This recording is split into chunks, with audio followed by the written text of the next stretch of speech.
Bonjour et bienvenue sur le plateau de Bonjour chez vous. Aujourd'hui, nous allons vous aider à démasquer les attaques spirituelles contre votre couple, ces attaques qui veulent détruire votre couple parce que souvent, malheureusement, c'est le cas. Et aujourd'hui, je suis avec Annabelle et Frank. Vous allez bien? Très bien. Aujourd'hui, donc, comme je le disais, on va vraiment démasquer parce qu'il faut démasquer. Parfois, on peut se tromper de combat, notre couple peut être en miettes et on a l'impression que c'est la faute toujours de notre conjoint ou on peut se blâmer même soi-même, mais on ne comprend pas toujours qu'il y a vraiment en fait une attaque diabolique qui doit être démasquée, mais surtout qui doit être détruite. Et aujourd'hui, si c'est votre cas, si votre couple est en difficulté, voire en péril, voire au bord du divorce, vraiment, je pense que cette émission va vous éclairer, va vous outiller puissamment pour que vous sachiez comment combattre pour sauver votre couple, parce que je suis convaincue que c'est votre désir le plus profond. Et on aura un très beau témoignage en fin d'émission, c'est la suite de la semaine dernière. Vous vous souvenez, on a eu le témoignage de Pascal Homme. Et bien aujourd'hui, ce sera le témoignage de Pascal et Pascal E. Et oui, un couple qui porte le même prénom, mais qui a vécu des attaques vraiment spirituelles. Et Dieu s'est vraiment glorifié à merveille dans leur couple. Vraiment, c'est un témoignage qui m'a beaucoup touchée et qui va beaucoup vous bénir, j'en suis convaincue, à la maison. Et donc, on va commencer cette émission avec toi, Frank, dans la pensée du jour.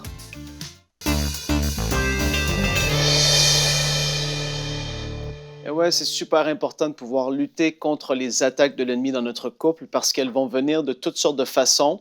Et le diable, sachez-le, a différentes tactiques qu'il va utiliser et ça fait des centenaires qui les utilisent et ça fait des milliers d'années qu'ils les utilisent contre les couples. C'est pas d'aujourd'hui. Et puis en fait, je veux juste lister quelques tactiques un peu qu'il va pouvoir utiliser parce que ça va mettre des choses à la lumière pour certains d'entre vous. La première, c'est la distance physique causée par le travail. Des fois, c'est l'immigration, les changements de pays ou les études. Le diable va utiliser ça certainement parce que quand on est éloigné physiquement l'un de l'autre, il y a des choses qui vont commencer à venir. Et sachez-le, tous les trucs, les tentations et les attaques spirituelles qui vont venir de l'ennemi, la majorité du temps vont commencer dans nos pensées. C'est comme ça que ça va se faire. Mon mari est loin de moi, ma femme est loin de moi, et là, tu vas commencer à voir, soudainement, tu vois quelqu'un que tu n'avais jamais remarqué auparavant, et le diable va commencer de toutes sortes de façons, et tu vas dire, ben, il n'est pas là, elle n'est pas là, personne ne va me prendre. En fait, non. Sachez-le, premièrement, Dieu nous voit en tout temps, et le diable va utiliser toutes sortes de façons. L'autre moyen, c'est le manque de communication verbale, le manque de relations sexuelles. Et oui, le diable va utiliser ça pour essayer de diviser les couples, créer des frustrations, de la colère chez l'homme ou la femme, le désordre dans nos priorités. Beaucoup de personnes et beaucoup de femmes et de maris vont vivre, oui, des frustrations. Et comme j'ai dit, le diable va utiliser ces choses-là qui sont minimes à la base, sont petites. Tu dis, mais un mélange de priorités. Ben oui, parce que la femme, elle va se dire, ben, je pense toujours en troisième. Avant, c'est toujours les amis, le sport, et après ça, c'est moi, après ça, les enfants. Et le manque de priorités, c'est des choses qui semblent banales, mais dans les pensées, ça va créer des frustrations et le diable va les utiliser.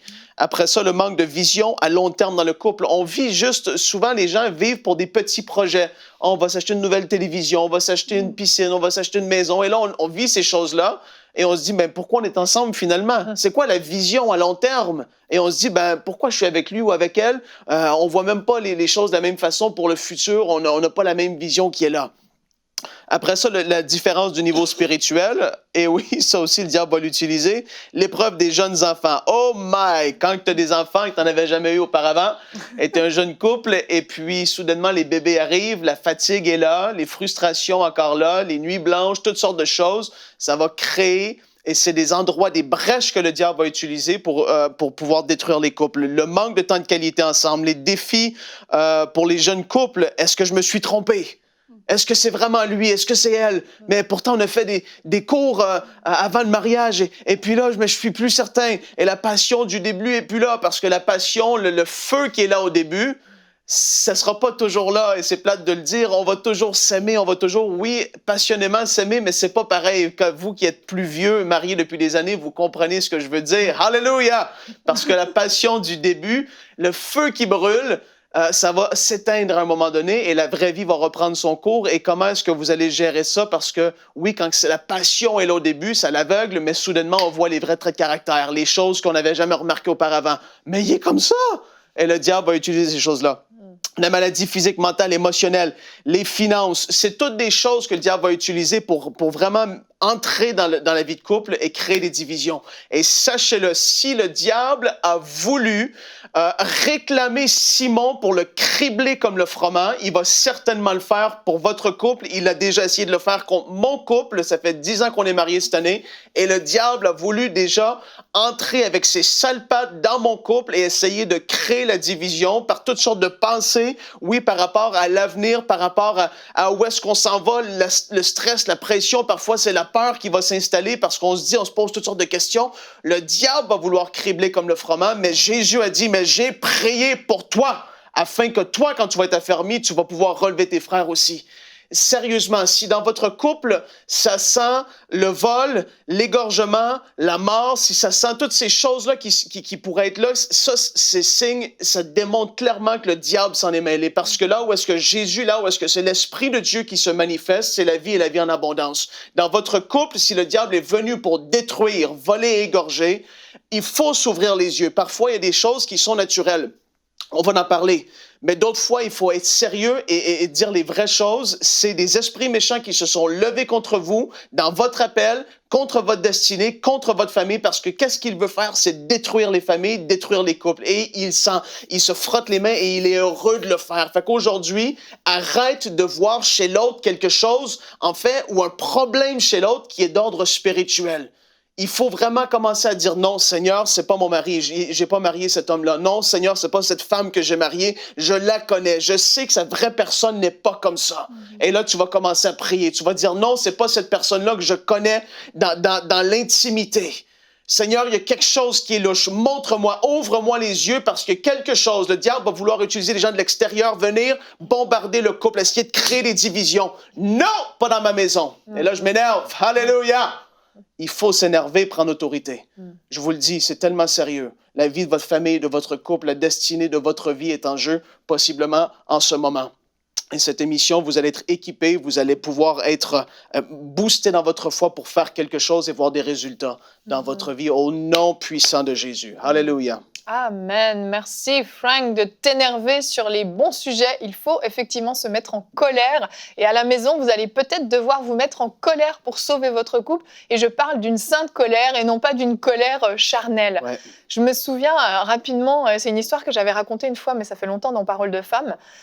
Il y a à peu près 5 ans de ça, ma petite fille venait de naître et j'étais très fatiguée. Michael travaillait beaucoup et on a commencé à vivre des disputes dans notre couple. Et je me souviens un soir, vraiment, je parlais, je partageais mon cœur et Michael semblait rien comprendre, rien recevoir. C'est comme si la communication était rompue entre nous. Et vraiment, ça me faisait mal. Je suis descendue, il était dans notre chambre, je suis descendue dans notre salon et je pleurais vraiment. Puis j'ai dit, mais Seigneur, mais qu'est-ce qui se passe? C'était comme complètement fou en fait. Et tout à coup, mes yeux se sont ouverts et j'ai vu que le diable était en train de nous diviser. Et là, immédiatement, je me suis ressaisie et la sainte colère, justement, est montée en moi. Je suis remontée dans notre chambre, j'ai dit, chérie, le diable est en train de vouloir nous diviser. Ouais, on va prier, on va lui dire de dégager. Là, dans notre chambre, en l'espace de, je sais pas, même pas 1 minute, j'ai dit au diable de dégager. J'ai dit qu'il n'avait aucun droit sur notre couple. Ouais. Et c'est comme si tout à coup, boum, tout a été renversé. Et les problèmes qui semblaient être une montagne ont été résolus en une discussion, c'était fini. Savoir discerner et démasquer l'ennemi va tout changer quand on a des crises de couple. Ouais. Notre verset du jour aujourd'hui est dans 1 Pierre 5 au verset 8. « Soyez sobres, veillez. Votre adversaire, le diable, rôde comme un lion rugissant, cherchant qui il dévorera. » Et en fait, si on regarde le mot sobre, parce qu'il ne s'agit pas juste de ne pas être ivre, hein, et le mot sobre est aussi traduit par le mot calme et concentré en esprit. Et j'aime beaucoup cette définition-là, calme et concentré en esprit, parce qu'en fait, en tant qu'enfants de Dieu, nous devons être connectés et attentifs à ce qui se passe pour avoir un regard spirituel sur les situations qu'on peut vivre, parce que, Annabelle, il y a des problèmes qui sont d'ordre naturel, mais il y a des problèmes qui sont d'ordre spirituel, et il faut être capable capable de discerner les deux. En fait, lorsque ça vient de l'extérieur, les attaques spirituelles, je pourrais comparer ça à un tremblement de terre. Il y a un tremblement de terre et toute ta maison est secouée et tu te réveilles. Il y a des choses qui sont cassées, il y a des choses qui ont été déplacées et tu te dis mais qu'est-ce qui s'est passé? Et là, tu peux commencer à accuser l'autre. C'est toi qui as tout cassé. Et en fait, l'attaque venait de l'extérieur. Et lorsque l'attaque vient de l'extérieur, il faut vraiment la discerner et comprendre en fait.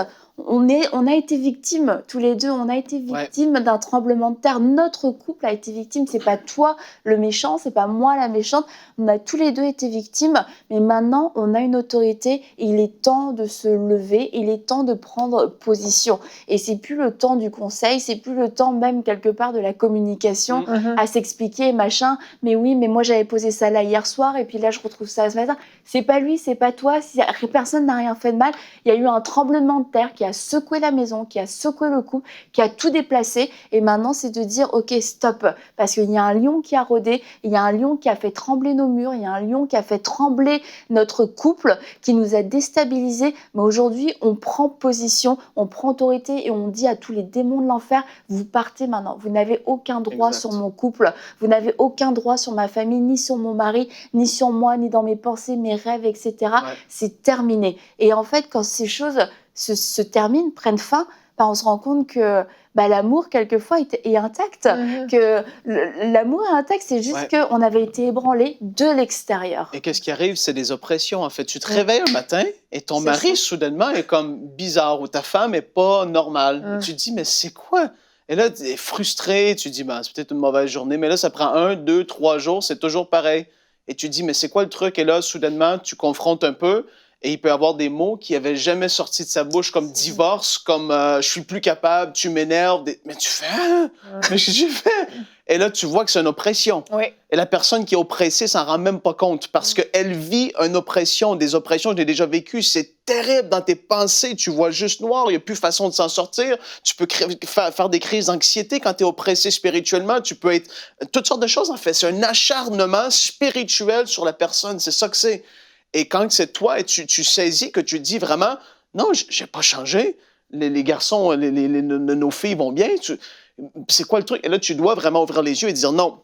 Mon mari, ma femme vit une oppression et là, je dois lutter. Et parfois, toi, tu es allé avec Michael et tu as dit là, on doit prier. Et parfois, l'autre va pas forcément recevoir, mais tu vas dire non, je vais lutter seul dans la prière parce que je sais ce qui se passe. C'est trop bizarre, c'est spirituel. Et là, tu commences, s'il faut jeûner, oui, il faut prier parce qu'il faut que ça casse. Parce que le diable, le plus longtemps que ça va prendre pour que ça brise, le plus est-ce que les racines vont prendre place en la personne. Et puis, c'est de plus en plus compliqué. Il faut vraiment démasquer dès le début. Vraiment, vraiment. On va regarder maintenant un magnifique témoignage, comme je le disais. Vous allez voir comment le diable murmurait des choses à Pascal dans son oreille pour qu'elle quitte son mari. On découvre ça dans la rubrique C'est mon histoire. Et on se retrouve pour la rubrique C'est mon histoire où je reçois aujourd'hui un couple, Pascal et Pascal. Vous avez fait les choses simples tous les deux. Bonjour à vous deux. Bonjour. Bonjour. Merci à vous d'être là. Pascal, les téléspectateurs t'ont rencontré la semaine dernière. Tu nous as partagé l'histoire de ton retour au Seigneur, vraiment, tout ce cheminement que tu as fait entre le moment où tu as grandi dans l'Église et le moment où vraiment tu lui as abandonné toute ta vie, tu es revenu à lui vraiment pleinement. Et dans cette histoire, on a vu qu'il y a eu vraiment une phase qui vous concerne tous les deux, une phase très difficile en couple, où vraiment le diable s'est clairement acharné sur vos vies pour détruire votre couple, pour détruire vos vies, votre foyer, vos enfants. Mais alléluia, Dieu a triomphé merveilleusement bien et les plans du diable ont été complètement renversés. Donc Pascal, la semaine dernière, tu nous disais que vous vous êtes rencontrés tous les deux en boîte de nuit. Et toi, Pascal, qu'est-ce qui t'a plu? Parce que vous êtes tombés quasiment amoureux tous les deux instantanément. En fait, j'ai trouvé qu'il était différent. Parce qu'il était respectueux, il était doux, il était à l'écoute, puis il s'intéressait à ce que j'étais et pas à ce que je semblais être. Voilà. Et donc lui, il m'a dit qu'il venait d'une famille évangélique. Alors, je savais pas du tout ce que ça voulait dire. Mais toi, tu connaissais rien à Dieu? Je connaissais rien à Dieu. Dans ma famille, Dieu n'existe pas. C'est ça. Voilà. Et vous avez décidé, comme on l'a vu la semaine dernière, vous vous êtes mariés, vous avez eu d'abord eu une fille, vous vous êtes mariés, vous avez eu un garçon, et puis votre vie vraiment a commencé à dégringoler, les épreuves ont commencé, disputes dans le couple, oppression, c'est devenu la catastrophe. Oui, ça a démarré quelques temps après le mariage, comme j'avais expliqué la semaine dernière. Une haine s'était mise à moi et puis ça a un peu séparé nos routes. Chacun est parti dans sa mentalité à soi et des disputes ont éclaté. Vraiment une haine qui commençait à grandir en moi. Et là, ça a été des moments assez durs à vivre pour les enfants aussi. Les enfants étaient devenus étaient seuls dans leur chambre. Ils avaient du mal à rester même avec nous parce qu'on se disputait tout le temps. Voilà. Ça, c'est venu crescendo, mais vraiment, ça a été une période assez noire de notre vie. Ouais. C'est ça, votre fils parlait quasiment plus, votre fille effectivement enfermée dans sa chambre en permanence. Et toi, Pascal, au travail en plus, tu as vécu du harcèlement. J'ai vécu du harcèlement moral au travail, c'était une période très difficile. En fait, j'ai sombré dans la dépression, j'étais malheureuse en fait et je voulais divorcer. Donc je l'ai mis à la porte plusieurs fois. Oui, je suis allée dormir chez mon frère. Puis, je le rappelais pour qu'il revienne. J'étais vraiment complètement perdue pendant cette période-là. Vraiment. Et parallèlement à ça, déjà que l'épreuve était monumentale, mais en plus de ça, vous avez commencé à avoir des manifestations dans votre maison clairement démoniaques en fait. Oui. Donc on entendait des portes qui claquaient toutes seules, sans explication, de l'électroménager qui se mettait en route tout seul. Il y avait des bruits de pas, clairement, même nos enfants. C'était là, quand elle était toute seule à la maison, elle entendait des gens, des bruits de pas dans le couloir. Moi, j'entendais des voix, mais vraiment une voix extérieure qui me disait de le quitter, ça faisait laisse-le partir, quitte-le, il te trompe. Voilà. J'entendais régulièrement des choses comme ça. Et toi, Pascal, comment tu vivais ces manifestations parce que tu connaissais Dieu, tu connaissais le diable, tu connaissais un peu tout ça. Tu savais que c'était le diable? Je connaissais l'origine de notre problème. Je savais que c'était comme je m'étais écarté de Dieu, je savais que le mal œuvrait aussi à travers Pascal pour faire peur à travers ma famille. Et j'avais pas peur moi, mais en fait, parce que je n'avais pas peur, j'ai l'impression qu'il essayait de m'atteindre par ma famille. Et c'est pour ça que Pascal a eu des moments très difficiles. Ces voix-là, à chaque fois, je disais, n'écoute pas, c'est des mensonges, parce que j'avais été éduqué dans ce sens-là, on m'avait expliqué. Mais que ce soit aussi fort, c'est ça. J'avais l'impression, à un moment donné, que le mal était en moi aussi. Parce que on voyait, quand je me mettais en colère, des lumières qui clignotaient. Je pouvais dire à Pascal, regarde comme je suis énervé, et je lui disais, telle ampoule, elle va s'éteindre, et voilà, et ça se faisait. C'était vraiment démoniaque, quoi. Vraiment. Jusqu'au jour où une nuit. Une nuit, en fait, on a entendu tous les deux une autre voix qui nous demandait de tout arrêter. Mais là, on a entendu tous les deux cette fois. Je me suis dit, je suis pas folle. Non, le mal existe. En fait, moi qui ai toujours entendu que Dieu n'existait pas, mais là, en fait, j'ai accepté que le mal existait, donc que Dieu existait aussi. Pour toi, c'était ça, le mal existe, donc Dieu existe. Oui, c'est ça. Et la semaine dernière, Pascal, tu nous as expliqué ce fameux jour où tu as fabriqué comme un crucifix un peu, et tu as proclamé le nom de Jésus dans la maison, tu es tombé à genoux, et vraiment, tu as abandonné ce combat que tu menais un peu contre Dieu. C'était un moment très fort. Oui. Et le lendemain, tu prends une décision hyper importante. Ah oui. Là, le lendemain, je retourne dans la chambre à nouveau pour essayer de prier.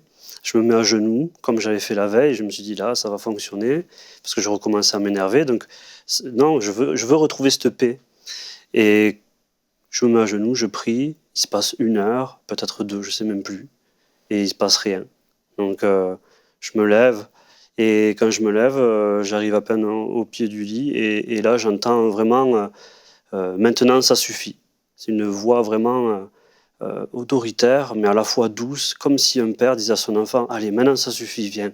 Et là, j'ai répondu immédiatement. J'ai dit, oui, d'accord, je retourne à l'église. Wow. Et là, je me suis interrogé, parce que Pascal, n'étant jamais allé à l'église, comment elle va le prendre? Et là, j'arrive à la porte, j'ouvre la porte pour aller lui dire comment je vais faire pour lui dire ça. Et en fait, ce qui s'est passé, c'est qu'au même moment, enfin, quelques instants avant, moi j'étais dans la chambre avec Stella, notre fille. Puis je discutais de ce qui se passait parce qu'on leur a rien caché. Donc, puis je dis, ça serait bien, je pense, qu'on aille à l'église parce que j'avais réalisé en fait que Dieu existait finalement, enfin, malgré tout ce qu'on m'avait appris, et que il fallait aller à l'église. Voilà. Donc on descend toutes les deux, et au moment où Pascal ouvre la porte pour venir nous demander de l'accompagner à l'église, nous on était de l'autre côté de la porte et on lui a demandé de nous amener à l'église. Ouais, c'était carrément un miracle. J'ouvre la porte. Enfin, est-ce que... Oui, qu'est-ce qu'il y a Elle voulait te demander quelque chose. Est-ce qu'on peut aller à l'église? J'ai dit, oui, on y va demain. J'ai répondu, on y va demain. Waouh, oui, c'est ça. En plus, c'était un samedi, donc vraiment C'était le samedi et le lendemain. Donc c'est pour ça que j'ai dit le lendemain, on va aller à l'église. Et là, je me rappelle encore, je vois Stella qui court dans les escaliers et Mathias qui lui dit alors. Et il a dit oui, ouais, on va rencontrer Jésus. Et il courait dans les escaliers. Wow. Ah oui. Ouais. C'était merveilleux. Ouais. C'est magnifique, c'est magnifique. Super. Et là, vous, en famille... Le lendemain, en fait, donc on cherche une église sur Internet, parce qu'on ne savait pas à qui demander, on regarde. Bon, donc on trouve l'église évangélique des Minimes à Toulouse. Et donc on y va. Et puis on a été vraiment super bien accueillis. On a été touchés vraiment par l'amour des frères et sœurs, en fait. C'était le premier culte, le thème, je me rappelle encore, c'était « Rendez grâce en toutes choses ». Waouh, on a vraiment été... Ouais. Vous aviez été touchés. Vous aviez de quoi rendre grâce à Dieu, vraiment. Ah oui. Vraiment, toi, Pascal, tu as vraiment décidé de donner toute ta vie à Dieu, de te faire baptiser aussi. Et les enfants ont suivi aussi, c'est ça? C'est ça, les enfants ont suivi. On a été baptisés donc ensemble. Et les enfants aussi, ils ont eu vraiment leur vie transformée. Ils étaient vraiment isolés, chacun de leur côté. Puis là, ils venaient vers nous, on passait des super moments en famille. C'était un bouleversement. Un bouleversement vraiment pour tous les quatre, quoi. Puis en plus de ça, 9 mois après notre premier jour où on est allé à l'église, on a eu Anna, notre bébé, notre cadeau. C'était le bébé miracle, en fait, du miracle. Ouais. Et parce que c'est ça, on a l'impression que ça va à une vitesse complètement folle. Vous êtes à 2 doigts du divorce, dépression, vraiment une vie, mais des plus horribles. Et en l'espace de quelques jours, vous vivez une expérience extraordinaire avec Dieu. Et les voix, les bruits, les pas, tout s'arrête dans la maison. C'est terminé. La haine en toi, Pascal, s'en va. C'est-à-dire qu'en fait, une pièce du puzzle a été restituée à sa bonne place. Et à ce moment-là, il n'y a plus rien de manquant, quoi. C'est le Seigneur. Amen. Mais c'était vraiment, il a été transformé. Hein. Moi, en tant qu'épouse, quoi, je l'ai vu transformé, oui. J'arrivais à être doux avec les enfants, patient, et tout ça, c'était devenu pour moi impossible. Et le Seigneur a apporté sa paix. Amen, amen. Est-ce qu'il y a eu un travail de réconciliation entre vous, de pardon, où c'est comme si tout ce qui s'était passé avant n'avait jamais existé, et comme une nouvelle vie qui commençait pour vous? C'est ça, exactement. En fait, il y a eu avant, puis un avant et un après, mais c'était radical. Ouais. Oui. Radical. C'était, dans nos cœurs, moi, j'étais vraiment avant troublée, un jour oui, un jour non. C'était vraiment compliqué dans ma tête, et à partir du moment où on a mis les pieds à l'église la première fois, c'était évident que c'était l'homme de ma vie. Au bout de je sais pas combien d'années. C'est magnifique. Et prenons encore un tout petit peu de temps pour parler de vos enfants, parce que vos enfants, quand même, surtout Stella, était adolescente. Elle avait quoi, 12-13 ans? Elle avait 12 ans. Ouais, 12 ans. 12 ans. Et votre fils avait quel âge à ce moment-là? Donc il avait 7 ans. 7 ans, ok. Et tous les deux, en fait, on comprend, attendaient apparemment un moment pour aller à l'église, qui est assez surnaturel, ça. Et vraiment, dès le début, leur amour pour Dieu grandit, et ça se fait naturellement. Vous ne les avez jamais forcés à aller à l'église, à vous accompagner? Non, jamais. Mathias ne parlait plus. Et quand on est arrivé à l'église, déjà, quand on arrivait le premier jour de l'école du dimanche, son professeur, il me disait « Aïe, aïe, aïe, Mathias, ça va être compliqué. » On part. Et puis en fait, justement, ça l'a débloqué. Il a vu le changement dans nos vies. Et comme par ce changement-là, il a découvert quelque chose de tout nouveau, l'amour, toutes ces choses-là qui lui ont fait tant de bien. Et il a été après très volontaire dans son école du dimanche. Il levait la main pour prier, il posait plein de questions. Vraiment, ça a été un miracle pour lui aussi. Waouh, c'est vraiment merveilleux. 2 enfants qui aiment le Seigneur et aujourd'hui vous servez Dieu, vous avez quitté la France, vous êtes venu vous installer au Québec pour répondre à l'appel de Dieu. Oui. Ça aussi, c'était un pas de foi extraordinaire. Oui. On a ressenti qu'on devait tout quitter pour venir ici sans vraiment savoir en fait pourquoi ou comment. Aujourd'hui, on obéit à Dieu. C'est clairement ça. Après des années, On sait pourquoi que, avoir résisté, aujourd'hui vous obéissez je à ne résiste Dieu. plus du tout. S'il dit, voilà, je vais... C'est une magnifique conclusion à votre histoire. Merci à tous les deux d'être venus partager vraiment votre témoignage qui, je suis sûre, a fait beaucoup de bien à ceux qui l'ont entendu. Vous nous avez montré que même quand les situations nous paraissent complètement impossibles, quand le couple a l'air d'être en miettes, le foyer a l'air d'être détruit, le diable a l'air d'avoir plein pouvoir sur vous, il a suffi d'une seule décision de vous tourner vers Jésus et ça a changé vraiment toute votre vie. Le verset qui a marqué cette période-là, c'est là où le péché abonde, la grâce surabonde. Oui, c'était On l'a notre vécu, verset. on l'a vraiment vécu. Oui. Amen, amen. Merci à tous les deux pour votre beau témoignage. Un témoignage puissant, extraordinaire de ce que Dieu peut faire et il peut le faire dans votre vie aussi. Les témoignages qu'on partage sont vraiment là pour vous encourager, pour vous montrer que les choses peuvent être différentes, les choses peuvent changer pour d'autres, donc ça peut aussi être le cas pour vous. Et on veut vraiment prier pour vous maintenant parce que vous avez besoin d'un soutien spirituel et on veut vraiment vous encourager. Frank, si tu veux bien, prier pour nos frères et sœurs qui nous écoutent, qui sont peut-être au bord du divorce. Ouais, faites juste fermer les yeux. C'est une courte prière de foi que je vais faire maintenant. Prendre autorité sur qu'est-ce qui se passe dans votre maison. Seigneur, au nom de Jésus, tu vois les couples, tu vois les maris et les femmes. Ils sont peut-être ensemble en ce moment et ils vivent des temps difficiles. Je prie pour eux au nom de Jésus-Christ. Je viens, Seigneur, contre toute attaque de l'ennemi. Satan t'a été démasqué. Esprit méchant qui a été envoyé pour diviser. Tu quittes cette maison au nom de Jésus. Je prie que toute oppression lève de leur vie au nom de Jésus. On te remercie pour la percée dans leur vie. Que toutes les racines d'amertume qui avaient pu prendre place soient arrachées dans leur cœur au nom de Jésus. Seigneur, on déclare ta paix. On déclare que les yeux s'ouvrent. On déclare que des choses changent. Seigneur, si tu dois avertir par des songes la nuit, fais-le. On te prie au nom de Jésus. Amen, amen. Amen, amen. Gloire à Dieu. Seigneur, vraiment, on te remercie pour ces hommes, pour ces femmes. Ouais. Et je veux vous encourager à la maison de pouvoir vraiment prendre votre position et demander de l'aide aussi. Si vous avez besoin d'aide, si vous vous en sortez pas, vous avez essayé de prier, vous avez essayé, mais vous n'y arrivez pas, demandez d'aide. Il y a des couples, il y a des hommes et des femmes dans votre église, peut-être dans votre entourage, des couples chrétiens qui peuvent vous aider, qui ont plus de maturité peut-être par rapport à la situation que vous traversez et qui vont pouvoir vous soutenir et vous accompagner dans cette démarche. Vraiment, on rend gloire à Dieu pour ce qu'il va faire dans votre couple. Ne baissez pas les bras, continuez le combat. Et on va se retrouver la semaine prochaine pour de nouvelles émissions de Bonjour chez vous. Passez un excellent week-end dans la présence de Dieu. Soyez bénis.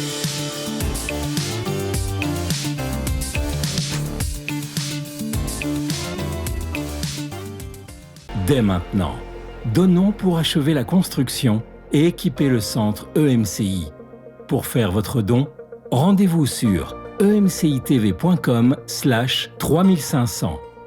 Vous pouvez donner en une seule fois ou en plusieurs mensualités.